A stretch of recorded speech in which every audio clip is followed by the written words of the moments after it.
Hello, Thunder Eagles. Today I'm going to be reading you a story called A Bad Case of Stripes.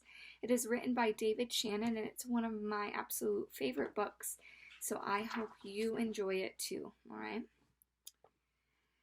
Camilla Cream loved lima beans, but she never ate them. All her friends hated lima beans and she wanted to fit in. Camilla was always worried about what other people thought of her. Today she was fretting even more than usual. It was the first day of school and she couldn't decide what to wear. There were so many people to impress. She tried on 42 outfits, but none seemed to fit quite right. She put on a pretty red dress and looked in the mirror. Then she screamed.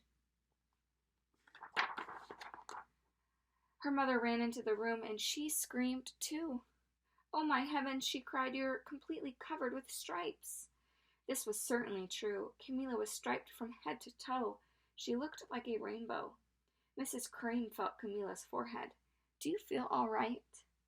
she asked. "I feel fine," Camilla answered, "but just look at me." "You get back to bed this instant," her mother ordered. "You're not going to school today." Camilla was relieved. She didn't want to miss the first day of school, but she was afraid of what other kids would say, and she had no idea what to wear with those crazy stripes. That afternoon, Dr. Bumble came to examine Camilla. "Most extraordinary," he exclaimed. "I've never seen anything like it. Are you having any coughing, sneezing, runny nose, aches, pains, chills, hot flashes, dizziness, drowsiness, shortness of breath, or uncontrollable twitching?" "No," Camilla said. "I feel fine." "Well then," Dr. Bumble said, turning to Mrs. Cream, "I don't see any reason why she shouldn't go to school tomorrow.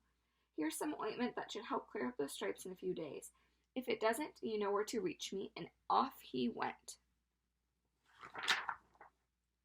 The next day was a disaster. Everyone at school laughed at Camilla. They called her Camilla Crayon and Night of the Living Lollipop.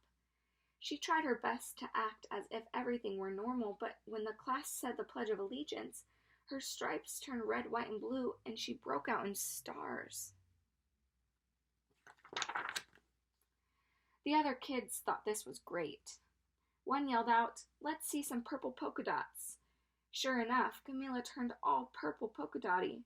Someone else shouted, "Checkerboard," and a pattern of squares covered her skin. Soon enough, everyone was calling out different shapes and colors, and poor Camilla was changing faster than you can change channels on a TV. That night, Mr. Harms, the school principal, called. "I'm sorry, Mrs. Crane," he said. "I'm going to have to ask you to keep Camilla home from school. She's just too much of a distraction, and I've getting calls from other parents. They're afraid those stripes may be contagious." Camilla was so embarrassed. She couldn't believe that 2 days ago everyone liked her. Now nobody wanted to be in the same room with her. Her father tried to make her feel better. "Is there anything I can get you, sweetheart?" he asked. "No, thank you," sighed Camilla. What she really wanted was a nice plate of lima beans, but she had been laughed at enough for one day. Well, yes, I see," said Dr. Bumble, mumbled when Mr. Cream phoned the next day. "I think I'd better bring in the specialist. We'll be right over." About an hour later, Dr. Bumble arrived with 4 people in long white coats. He introduced them as Dr. Grop, Dr. Sponge, Dr. Cricket, and Dr. Young.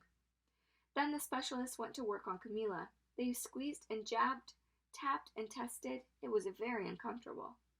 "Well, it's not the mumps," concluded Dr. Grop. "Or the measles," said Dr. Sponge. "Definitely not the chicken pox," put in Dr. Cricket. "Or a sunburn," said Dr. Young. "Try these," said the specialist. Each handed her a bottle filled with different colored pills. "Take one of each before bed," said Dr. Grop. Then they filed out the front door, followed by Dr. Bumble. That night, Camilla took her medicine. It was awful. When she woke up the next morning, she did feel different, but when she got dressed, her clothes didn't fit right. She looked in the mirror, and there, staring back at her, was a giant multicolored pill with her face on it. Dr. Bumble rushed over as soon as Mrs. Cream called, but this time, instead of the specialist, he brought the experts. Dr. Gord and Mr. Mellon were the finest scientific minds in the land. Once again, Camilla was poked and prodded, looked at and listened to. The experts wrote down lots of numbers. Then they huddled and whispered. Dr. Gord finally spoke. It might be a virus, he announced with authority. Suddenly, fuzzy little virus balls appeared all over Camilla. Or possibly some form of bacteria, said Mr. Mellon. Out popped squiggly little bacteria tails. Or it could be fungus, added Dr. Gord. Instantly, Camilla was covered with different colored fungus blotches. The experts looked at Camilla, then at each other. We need to go over these numbers again back at the lab, Dr. Gord explained. Well, we'll call you when we know something. But the experts didn't have a clue, much less a cure.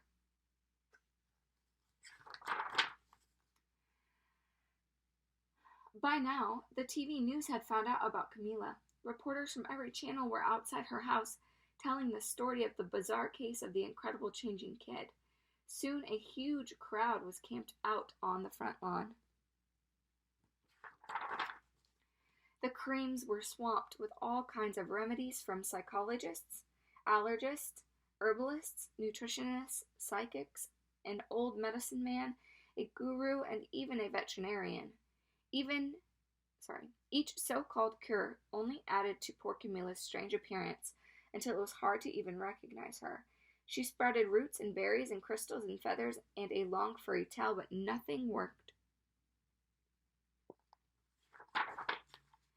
One day, a woman who called herself an environmental therapist claimed she could cure Camilla. Close your eyes, she said. Breathe deeply and become one with your room. I wish you hadn't said that, Camilla groaned. Slowly, she started to melt into the walls of her room. Her bed became her mouth. Her nose was a dresser, and 2 paintings were her eyes. The therapist screamed and ran from the house. What are we going to do? Cried Mrs. Cream. It just keeps getting worse and worse, she began to sob.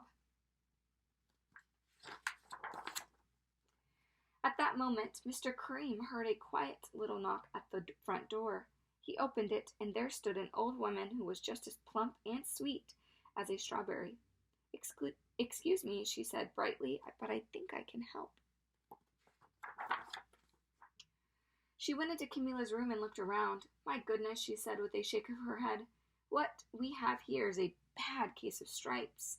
One of the worst I've ever seen. She pulled a container of small green beans from her bag. Here, she said, these might do the trick. Are those magic beans? Asked Mrs. Cream. Oh my, no, replied the kind old woman. There's no such thing. These are just plain old lima beans. I'll bet you'd like some, wouldn't you? She asked Camilla. Camilla wanted a big, heaping plateful of lima beans more than just about anything, but she was still afraid to admit it. Yuck, she said. No one likes lima beans, especially me. Oh dear, the woman said sadly. I guess I was wrong about you. She put the beans back in her bag and started towards the door. Camilla watched the old woman walk away. Those beans would taste so good, and being laughed at for eating them was nothing compared to what she's been going through. She finally couldn't stand it. Wait, she cried. The truth is, I really love lima beans. I thought so, the old woman said with a smile. She took a handful of beans and popped them into Camilla's mouth. Said Camilla. Suddenly, the branches, feathers, and squiggly tails began to disappear. The whole room swirled around. When it stopped, there stood Camilla, and everything was back to normal.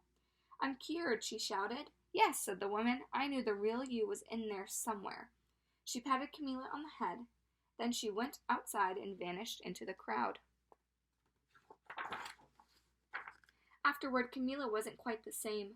Some of the kids at school said she was weird, but she didn't care a bit. She ate all the lima beans she wanted, and she never had a touch of stripes again.